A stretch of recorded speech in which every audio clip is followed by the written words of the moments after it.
Good afternoon, everybody.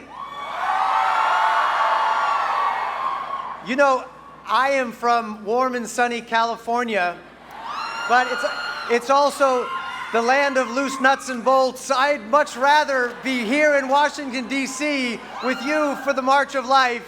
There's no other place I'd rather be.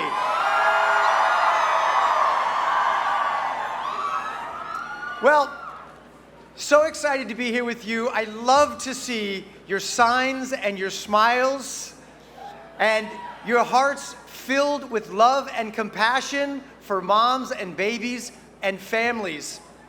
Some of you, if you're under 20 years old, you might be saying, who's Mike Seaver?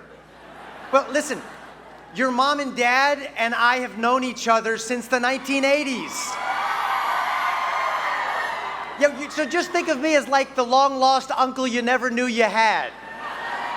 And some of you wouldn't even be here if it weren't for a movie called Fireproof. Ask your parents, they'll tell you the whole story.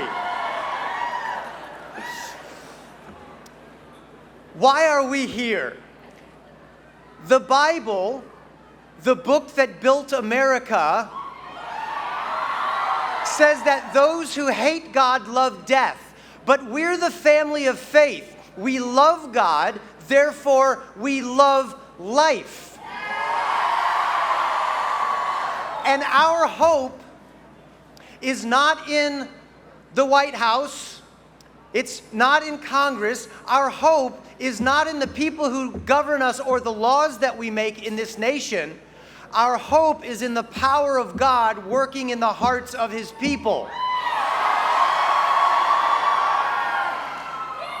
And this issue of life is very personal for me. My wife is an adopted child.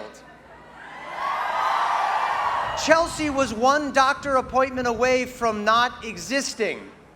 Our first 4 children are also adopted.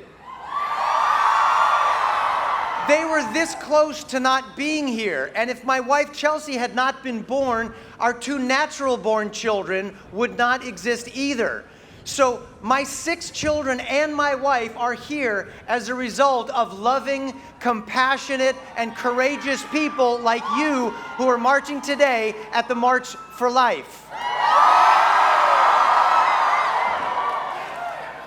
I hope that you have a chance later this year to see the movie Lifemark that is based on a true story.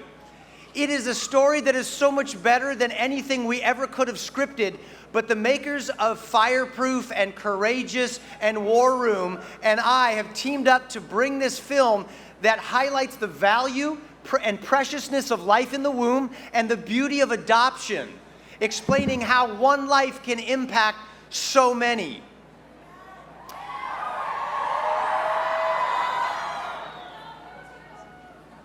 You're adopted too. We're going to be marching together this afternoon. But after this day is over, I want us all to remember to continue the marching orders that have been given to us by our Commander-in-Chief, who lives in the heavenly places. And his executive orders trump all other executive orders. And the mandates from heaven remind us to do justly, to love mercy, and to walk humbly with our God. That's what we will be doing this afternoon, and I'm proud to be with you. God bless you guys.